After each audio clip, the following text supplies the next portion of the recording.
Who is it? That's it. Hey everyone, I'm going to show you how to make this awesome little tauntaun rocker. What do you think, buddy? Pretty fun stuff, huh? It's made out of 2x12s. There's 3 of them here separated through. This whole platform fit on one big piece, and I designed it that way in Fusion to fit that.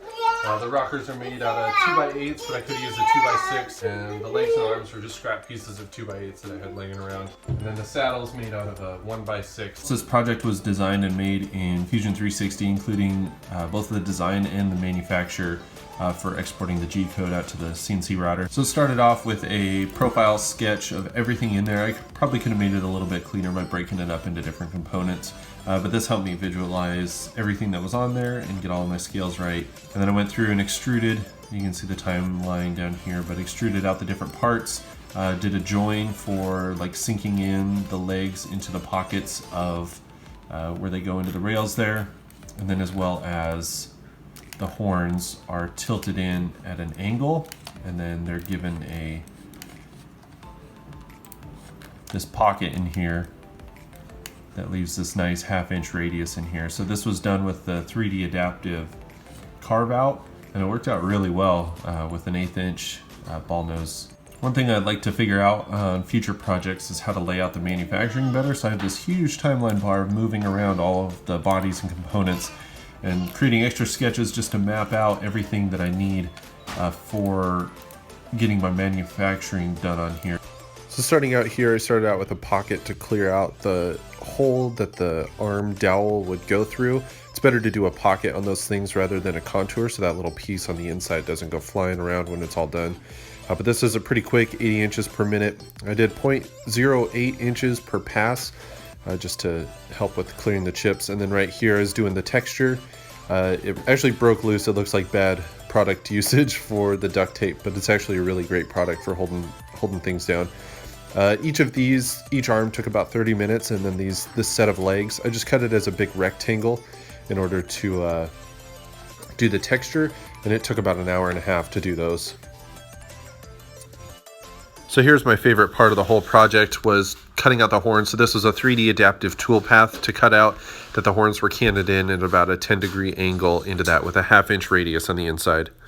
And next you'll see the alignment holes that I meant to do but didn't end up going all the way through. They helped a little bit, but not in the way that they should have. Now the texture here looks a little bit silly with the vector lines going around. It's just what I had to do to get the area clear so that I could glue the arms and the legs on later. This texture operation took about an hour and a half per side.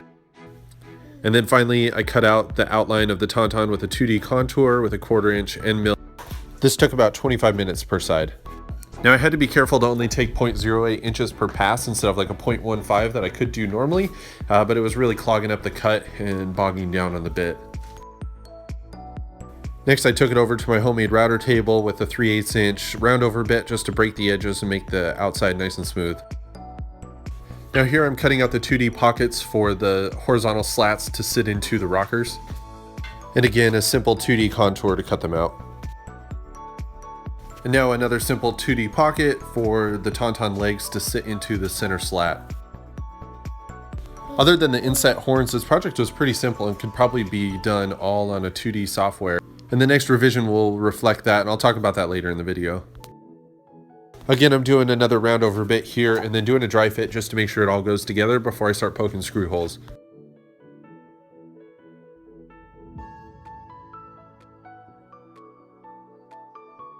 Now I'm going to skip the part where I attach the arms and the legs to the body. My camera died without me realizing it, but I jumped to the next step here where I'm attaching the horns and gluing them in.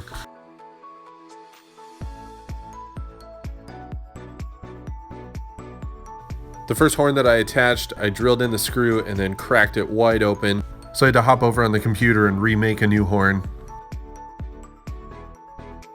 You also saw there that I pre-stained the inner area of the horn. That was just to make it easier in the future when I went to stain the whole body, that I didn't have to do that area. And this is what I love about the CNC, that it can be going, cutting out projects while I'm working on other things. It's awesome. Here I just needed a quick cutout on the scroll saw because the contour path didn't make it quite all the way through the wood. Now, I haven't talked about it yet, but I have a dust cyclone hooked up in line before my shop vac, and this just helps with collecting all the dust for that. For this project, I made about a 5-gallon bucket full of just wood shavings. And now attempt number 2 on getting the horn back in there. I'm using Type 1 number 2 glue. It seems to work out pretty well for me. It's in a number 1 bottle, but I just bought the gallon and refill it as I need. And here now I'm inserting the centerpiece, just some pilot holes and then 2.5-inch screws to hold it all together. And then to hold the other side of the body on, I just drilled in from the other side, kind of like a pocket hole style, and then pulled it tight to itself by inserting a 2-inch screw through there. I put screws under the head, body, tail, and then underneath the saddle to hold it all together. Here I sand with my orbital sander just to 180 grit. That's the only grit that I'll typically use for things like this. And it works out well, it's smooth, and it's easy. And now some hand sanding here just to clean up some of the areas that I couldn't get to with the sander. And as usual, my little shop buddy out here helping me out.